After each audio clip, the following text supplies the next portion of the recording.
खोक्या प्रकरणामध्ये विलन ठरवून आपल्या खुनासकट मराठी वृत्तपत्राला दिलेल्या मुलाखतीत आमदार सुरेश धस यांचा खळबळजनक दावा.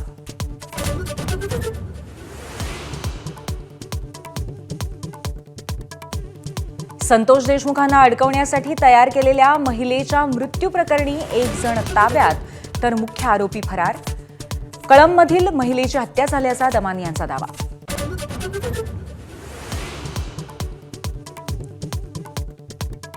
संतोष देशमुखांना बलात्काराच्या खोट्या गुन्ह्यात अडकवण्याचा विष्णू चाटे आणि सुदर्शन घुलेचा प्लॅन होता.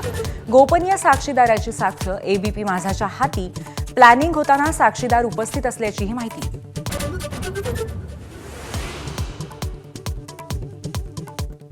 वाल्मिक कराडनेच मारहाण केली. हर्सुल कारागृहात रवानगी केलेल्या महादेव गीतेचा दावा. पोलीस कराडला जावयासारखी ट्रीटमेंट देत असल्याचा दमानी यांचा आरोप.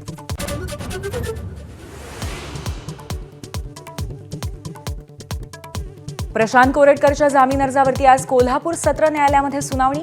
सुरक्षेच्या कारणास्तव कोरटकर कळंबा जेलच्या अंडा सेलमध्ये.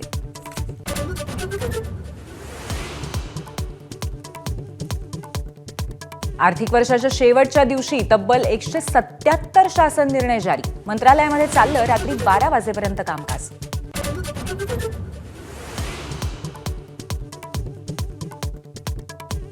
राज्यात आता घर आणि मालमत्ता खरेदी करणं आणखीन महागणार. रेडी रेकनरच्या दरामध्ये सरासरी 4.39% वाढ. सोलापुरामध्ये सर्वाधिक 10.1% वाढ.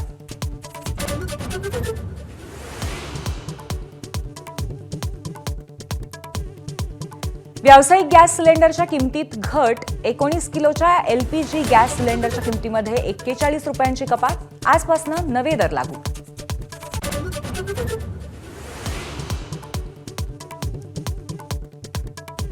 राज्यात ठिकठिकाणी अवकाळीच्या सरी. काढणीला आलेल्या गव्हाचं नुकसान. बळीराजा चिंतेत. आज आणि उद्या कोकणासह अनेक जिल्ह्यांना पावसाचा ऑरेंज अलर्ट.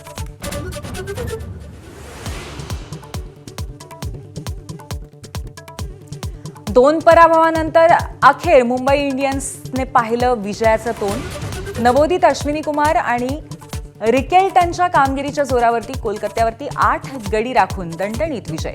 आज पंजाब आणि लखनौ आमनेसामने.